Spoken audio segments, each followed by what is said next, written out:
I've been saying for weeks that Illinois football is on pace to get its greatest recruiting class in a very long time, but let me tell you, even I didn't predict this one.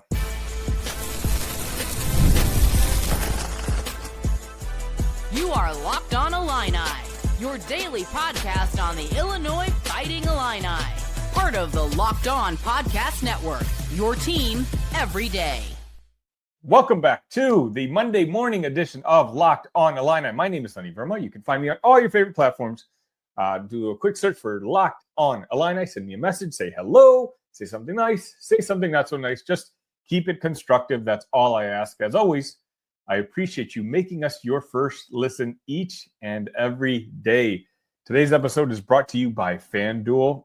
Super Bowl 59 is here, and there's no better way to make every play more exciting than with FanDuel Sportsbook. New customers can bet just $5, and if you win, you'll score $200 in bonus bets.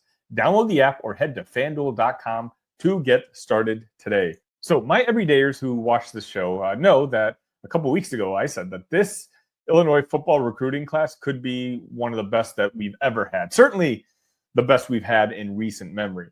And usually when we have a recruit, I try to release a video right away. Why? Do you think it's a coincidence that, a certain prospect will commit and I'll have a video released within 5 minutes? It's not a coincidence. It's usually I hear things and I like to be prepared, and I have, I pre-record essentially getting out in front of the news. And so I don't like to spoil things myself because, of course, these are kids, right? And these are kids having their moments. But when I tell you I had no idea that Victor Singleton was this close to committing to the Illini, you have to believe me. There's no way I wouldn't have had something pre-recorded and ready to be released on Saturday once that announcement was made. A little background, Victor Singleton is the number 46 overall prospect and the number 3 cornerback in the class of 2026. Not only that, he's from the state of Ohio. He's the highest ranked recruit in the state of Ohio, where, by the way, if you haven't been paying attention, the national champion resides, the Ohio State Buckeyes. And not only that, if you take a look at the reactions since this happened, Michigan fans are irate. Texas A&M fans are irate. Ohio State fans continue to believe that there's no way this recruitment will stick. I literally got a quote from a Michigan fan saying, "I hate Illinois. Illinois is so annoying." If that doesn't tell you that Illinois football has arrived, folks, I don't know what will. You beat out the legit powerhouses of the Big Ten Conference and powerhouses when it comes to NIL, like Texas A&M for Victor Singleton. Victor sees what's going on with this program, and he wanted to be an Illini. He's seen what Bret has done with Kirby Joseph. He's seen what Bret has done with Devin Witherspoon, and he wants to be here. He saw what this defense looked like last year in the secondary. He wants to be here. And this isn't a case of a hometown kid. This is a kid in Ohio. He sees from afar that he wants to be a part of the Illinois program. And you know what? I don't blame him. Illinois has had something to do with the top 2 cornerbacks taken in the last 2 drafts. Devin Witherspoon obviously was an Illini. Kenyon Mitchell was developed by Corey Parker, who I'm about to get to in a second. No, I'm about to get to now. If there's one assistant coaching hire that Bret hit an absolute home run on, it's Corey Parker. And if you're a basketball fan who's just kind of starting to get into football, especially with the success that the program seems to be trending towards, do yourself a favor. Go search Corey Parker on YouTube and watch him talk. Watching him talk makes me want to put the pads on. And I'm twice the age of the kids that he's coaching. He's an electric personality. He's a future, I'm convinced of it, head coach at whether the college level or maybe even the pro level. He's just got a personality that relates to young players. And oh, by the way, he's also a really good developer of talent. An absolute superstar hire by Bret Bielema. And quite honestly, one that we're going to have to pay for, because there's going to be other programs out there who are going to offer Corey raises, promotions. And I really hope that Illinois and Josh Whitman and Bret Bielema are aware of that. And because Corey Parker is a big reason why Victor Singleton decided to come to Illinois. That relationship is strong. Not only is Singleton potentially the highlight of this class, but he can make it easier for other 4-stars who are considering coming to Illinois to just go ahead and commit to the Illini. I'm looking at you, Nazir Rankin, who, by the way, was at the Duke-UNC game on Saturday. I still feel really good about that recruitment. That's all I'm going to. I think that's all I'm at liberty to say. J.C. Anderson, I know he's not going to commit for a couple months at least, but when you have a guy like Singleton who can shock the world with his commitment, you know what that does? It legitimizes the program. You don't feel weird or have your friends as a 4-star wondering, Illinois? But didn't Michigan offer? Didn't Ohio State offer? You're going to Illinois? No, Illinois is a place to be because you know what? You know that if you come to the Illini, you are going to reach your potential. Whatever that may be, whether it's at the NFL level or just maxing out as a college football player, that's what this coaching staff does. Are you going to be paid more elsewhere? Probably. But what Bret can do is he can maximize your talent level so that you can get paid at the next level. And at the next level, that payment is going to way dwarf what you're going to get at the NIL level in college. After the Singleton commitment, Illinois, I believe, is at 7 commitments for 2026. And get this, with those 7 commitments, they currently sit at number 17 composite in the entire country. The University of Illinois has a 17th best recruiting class right now. It goes as high as 13 if you're a 24/7 sports guy.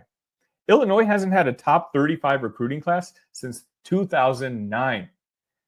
And as I mentioned before, they're in the running, and not just in the running, but they are in a legit battle for other 4-star players that are still considering the Illini. Things could get better for the Orange. I know I'm sitting here talking to you guys about Illini football every single day, and so some people who might be lukewarm excited may think, hey, of course he's hyping them up. He wants people to pay attention to Illinois football. No, it's not just me anymore. I try to be real with you guys, and I always try to be real with you guys. When I like things, I tell you when I like it. When I don't, I tell you when I don't. When I say that Illinois football has arrived, consider this Victor Singleton announcement confirmation. He's as big of a pickup, in my opinion, as Marcus Beeson from a couple years back, from Isaiah Williams even. And again, this one was an out-of-state kid. Isaiah Williams' recruitment was very nearby. But like I said, the best part of all this is the reactions to the Singleton commitment on Saturday. If you are on social media, you saw it. You saw fans of the opposing fan bases, and not just the ones you're used to dealing with, the Wisconsins, the Purdues. No, I'm talking about ones that are used to winning championships. In particular, just because my window tends to be more Big Ten-centric, Ohio State fans and Michigan fans just not believing it. Michigan fans right now do not like Illinois. After what Bret Bielema going after Jim Harbaugh last week, and now Victor Singleton, a guy who Michigan, again, let me be very clear, was going very hard after, deciding to commit to Bret and Illinois. If nothing else, if you don't pay attention to recruiting at all, let me tell you, this recruitment and this commitment pissed off Michigan fans. That alone should make you feel great. But big picture, it's so much bigger than that. While I loved last year's 10-3 football team, I said constantly, I'm hoping that the success on the field can start leading to success off the field. That while I love being a developmental program, and I know we're always going to be a developmental program, let's bring in some playmakers. Let's bring in some higher end guys. Give me 2 4-stars in a recruiting class. And let me see what this coaching staff can do with them. Not only do we have 1, not only do we have 2, we might be having more. Illinois football has arrived. Let's embrace it.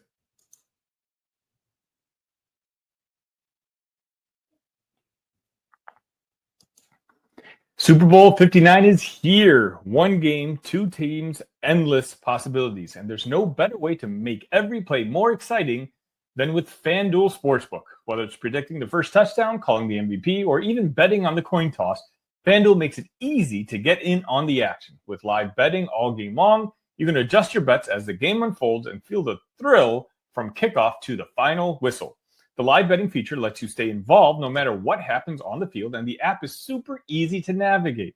Plus, knowing that you can place a $5 bet and potentially win $200 in bonus bets for the Super Bowl, that's icing on the cake. Download the app or head to FanDuel.com to get started. Bet just $5, and if you win, you'll score $200 in bonus bets. That's FanDuel.com. Bet with FanDuel, official partner of the Super Bowl 59. Illinois goes 2-0 against the Ohio State Buckeyes this weekend. Saturday, we got the news of Victor Singleton. And Sunday, we had the basketball teams go at it with the Fighting Illini coming out on top. And of course, on Monday, we all know I bring on my friend JR, who just happens to be an Ohio State fan. So JR, thanks for being a strong man and coming back on the show. I'm doing my best. I said it to you earlier. Illinois needed that game more than we did, so I'm glad we could give that one to you guys. I mean, it was, I guess we'll talk about. Actually, let's talk about that in a second. First, honestly, okay. I know you and I usually talk basketball, but I want to talk football real quick because in the first segment, all I did was talk about my excitement of landing a prospect of Singleton's caliber, and again, for me, it just proves that what Bret is doing is being noticed by the entire country, essentially. This isn't a homegrown kid, right? It's not a kid who grew up watching Illinois or his dad played for Illinois, and so there's some sort of allegiance there. This was a kid, a couple states away where that particular state also houses the national champion. And so, regardless of how tough Ohio State recruited, Singleton, we know Michigan did. I know Texas A&M did, and those are two schools who we've seen over the last, few months are willing to throw around money. So again, I just wanted your opinion, from the outsider's perspective of what a commit like Singleton does for the Illinois program.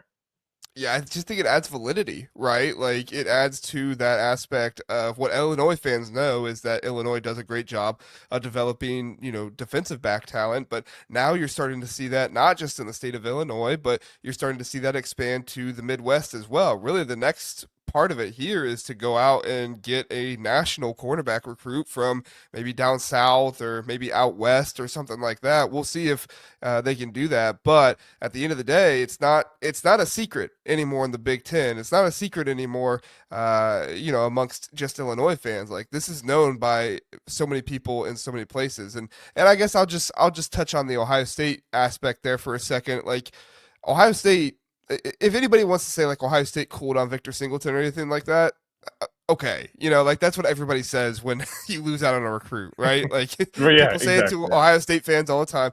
There were aspects of the recruitment that Ohio State's coaches were not fond of. That doesn't mean anything bad about Victor Singleton or who he is or anything. He liked to play the recruiting game, and essentially the Ohio State coaches said to him, if you want to play these games, go play them with somebody else. Let us know when you're serious. Well, okay, what if he doesn't get serious? Then he's going to go play those games with somebody else, and he's going to go get developed by a good place, which tells me when you choose Illinois, you weren't necessarily playing terrible games. You probably were just considering, hey, Illinois puts some really good defensive backs out there, and I might be able to go over there, get some earlier playing time, and also, be developed into something maybe just as good, if not better, than what Ohio State could develop me into. Yeah, definitely. When you think of the final few teams that he was considering, Illinois, even though their NIL has been, notched up over the last couple months, from what I hear, the Khan family, by the way, a little insider note for those of you guys who are watching, are really ratcheting up their support for the program. There's a reason you saw Luke Altmaier walk around with the AEW championship belt after that Citrus Bowl. Tony Khan is, very much investing into the Illinois program, which it's great news for Illini fans, right? To play in this game in this modern era, you're going to need a billionaire or two to come support your program. And I think Illinois Shad Khan has always supported the program. I know a lot of Illini fans wish he would do so more, but he does, but it's you just don't notice it. Like he loans us his private planes and whatnot, but his son is actually making more of an active effort right now. And so it's good news for Illinois fans because it brings in, the type of caliber players like Victor Singleton. But as you said, if this was a pure money thing, the answer would not have been Illinois. clearly would not have been Illinois compared to the other teams that were contending for his services. So, he might be a kid who, values relationship. Corey Parker was an assistant coach for Toledo, and he was the first one to offer Victor a scholarship. And Corey obviously now is the superstar assistant coach here at Illinois. And, maybe that relationship really does mean something to Victor. And, the prospects of playing at the NFL level are, you mentioned on the Big Ten Huddle, your show earlier today, right before we started recording, he has a chance to play early at Illinois. And with the way the rosters is set up over the next couple of years, there's a chance he can win double-digit games here in Champaign. And so he can both win and play and get developed for the NFL. And that's honestly a recipe that most prospects you would think would be interested in.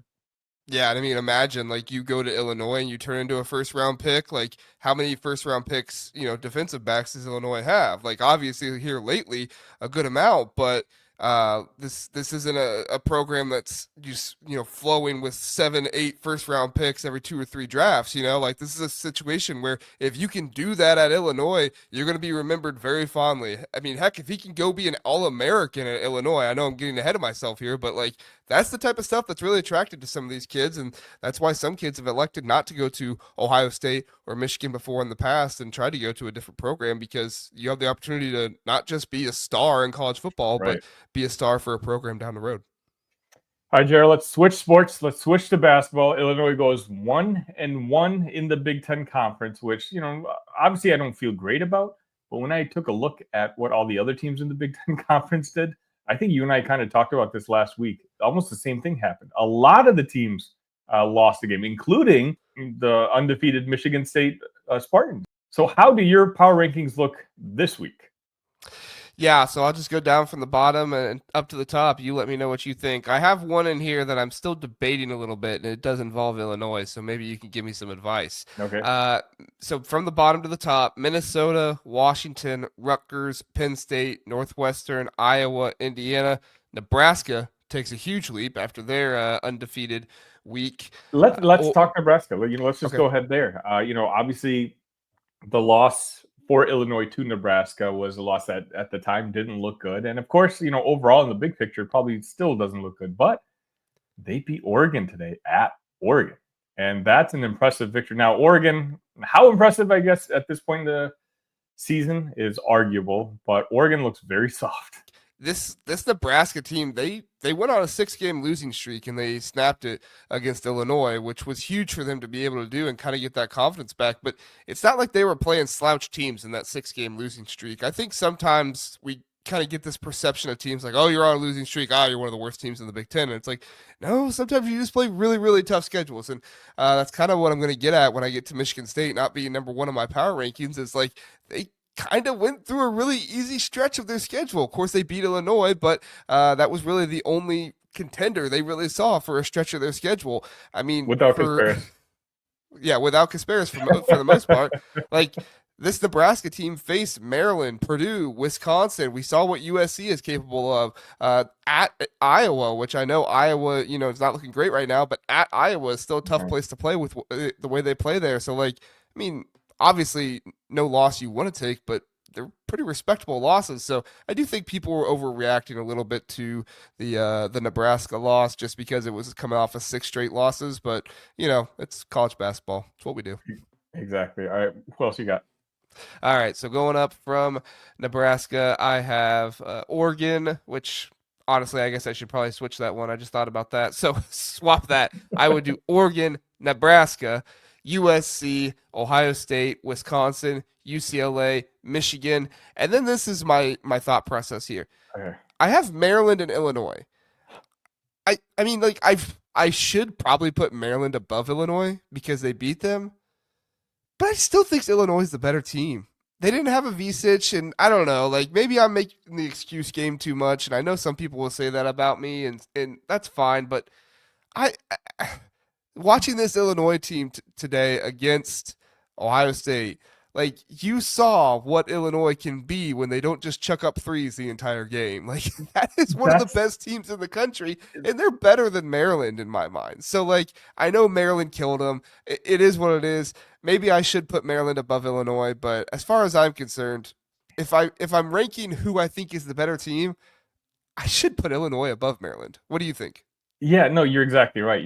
Like Illinois is such a tough team to grade when it comes to these power rankings. That's why I'm genuinely very curious to see where you have them, because we've had bad losses, 100%. And this is an Illinois show, so I'm allowed to say it on our own show because my listeners will understand.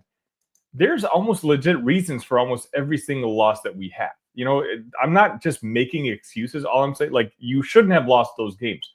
But when you look at it, like in a bubble, individually, each game, there was a factor or two that ultimately resulted in the final result of that game. But like you said, and I talked about it in the post game on Sunday, when this team is gelling, when this team is playing with I guess you can't even say a fully healthy Tomislav. It's his first game coming back from mono, but a healthy enough Tomislav. Even when the 3-point shots aren't falling, when they can switch, strategies and just attack the rim like they did against an Ohio State team, which had won 3 in a row, and some 3 really impressive victories. It's not a victory to be, ashamed about. I'm an Illinois fan, so of course I would want them higher.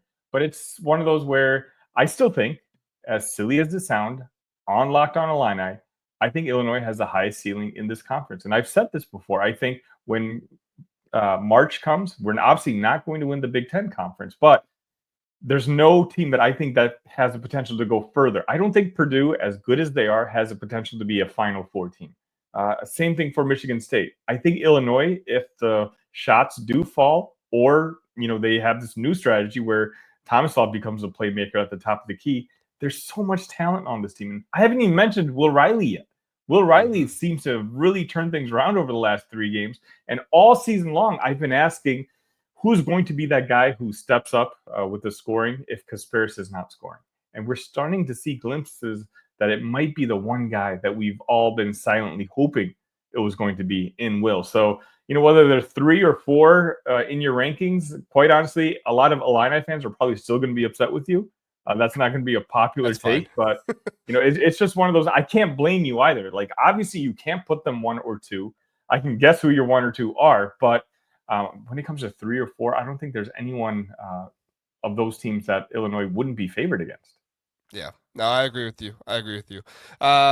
Yeah, so we'll see. I'll decide tomorrow for my power ranking show on the Big Ten Huddle for sure. But I guess that's my sneak peek there. And then my top 2 are Michigan State and then Purdue.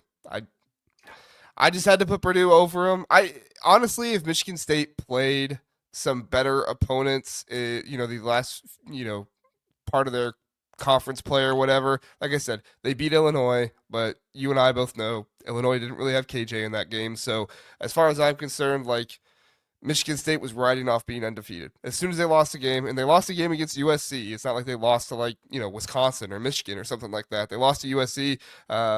Purdue has some losses on there too, but as far as I'm concerned, Purdue has some better wins than Michigan State has. So I'm going to give it to Purdue in this one. I get it. I mean, I was watching that Purdue versus Purdue versus Indiana game. I believe it was Friday night, and I was glued to the TV. I was like, could the Hoosiers actually pull this off? And then you just had Miles Rice take that shot at the end, and I was just like, was it better coaching? Was it better coaching that won the game, or was it just the one that didn't coach worse? That's one of those ones where I know people are gonna say, "Oh, well, Painter outcoached him," and he did in some circumstances. But it's also like, well, he outcoached him because Mike Woodson just made a terrible mistake to not call a timeout. I was gonna. So our friend Burke actually tweeted this question out, and I want to ask you, legit, do you think Mike Woodson knew that they had a timeout or not? Dude, I don't think he remembered that he was supposed to shake Kevin Willard's hand after that one game. So no, I don't think he knew. Yeah.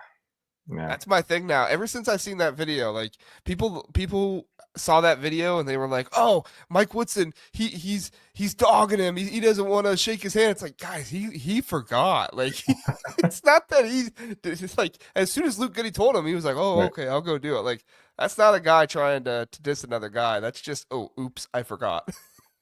All right, Jared, let's talk about next week. Illinois will be playing Rutgers and Minnesota, both away, right after this.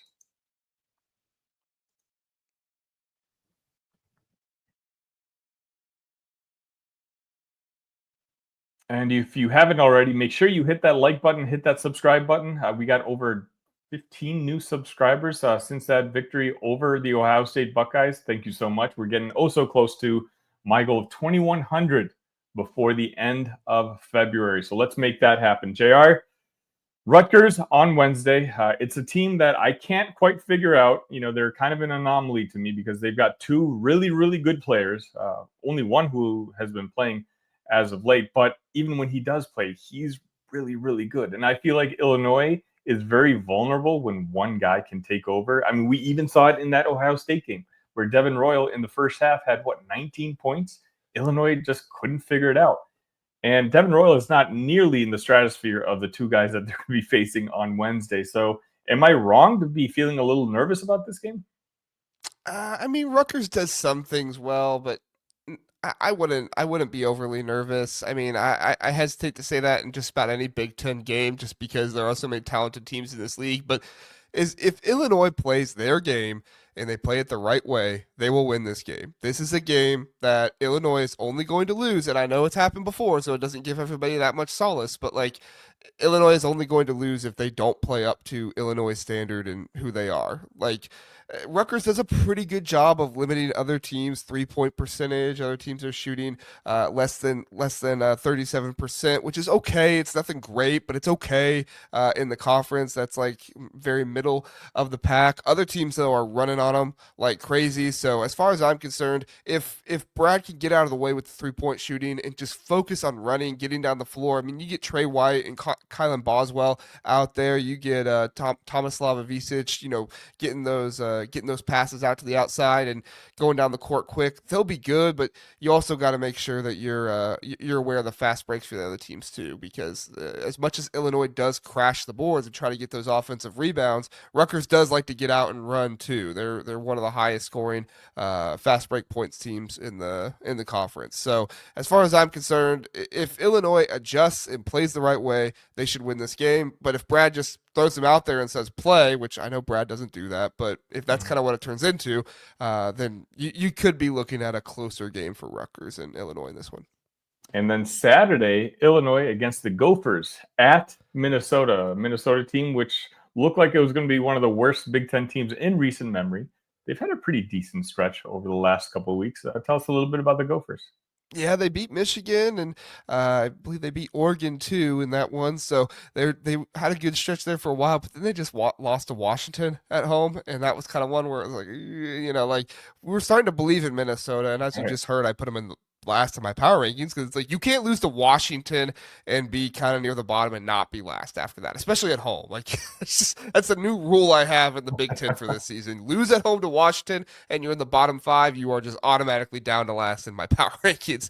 I mean, Minnesota has done some things. Really, what they require is they require a really good game from Dawson Garcia, and one of the reasons why he was able to do that against Michigan is Michigan. Neither of their 7-footers really had the versatility to be able to stick with Dawson Garcia for the entire game. I don't think Illinois is going to have that same problem. I think that Illinois is going to be able to, take care of business against Minnesota. There's a few things that Minnesota does well. They assist the ball pretty well. They don't have a high turnover percent. They get a good amount of turnovers, but they don't have a high turnover percent on their offense. They have a really low pace of play, so that's kind of why the turnover percent and stuff like that. But as far as I'm concerned, this is a game where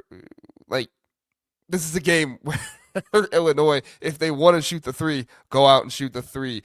Minnesota is allowing nearly 40% from 3 on the season at home to other teams. So if you're going to be an Illinois team that shoots the 3, in this game is probably the one where you want to get out there and start chucking up shots. Unfortunately, the last time we heard that was Nebraska, and Illinois made 10 out of 42. So hopefully we don't have a repeat performance on Saturday. I'll have a more in-depth preview. Maybe stop chucking up the shots if you're 20%. Maybe stop chucking them up at that Which point. they did against Ohio State. They kind of learned at halftime. Voila! There you go. Yeah, it's going to be an interesting matchup on Saturday, too. I have more of a preview on Friday, but just a high view of the game. It's if you stop Dawson Garcia, you should have a pretty good chance at beating the Gophers. And Illinois has 2 bigs that they can throw at Garcia and make Garcia work on the other end with Morez and Ivicic. So I do feel pretty good about that game. Jared, before I let you go, can you let the folks know one more time where they can find all your work?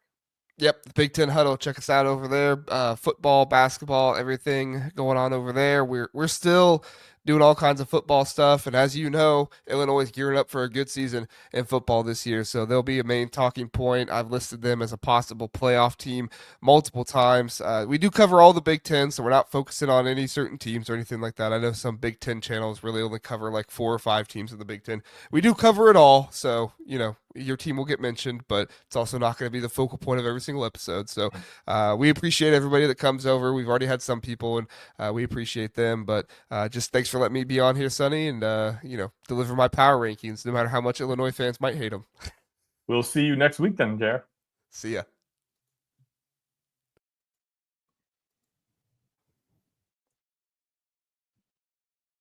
And that's going to wrap it up for this edition of Locked on Illini. Enjoy your Monday. We've got an action-packed week. I'll have Aaron Brightman on the show to cover the Rutgers game on Wednesday. I'll do my best to find a content creator for the Minnesota Gophers. I don't know if there's many out there. But thank you all for tuning in. And make sure on your way out, you've at least hit that like button. I would sincerely appreciate it. Make sure you're subscribed. Until next time, ILL. Love you guys.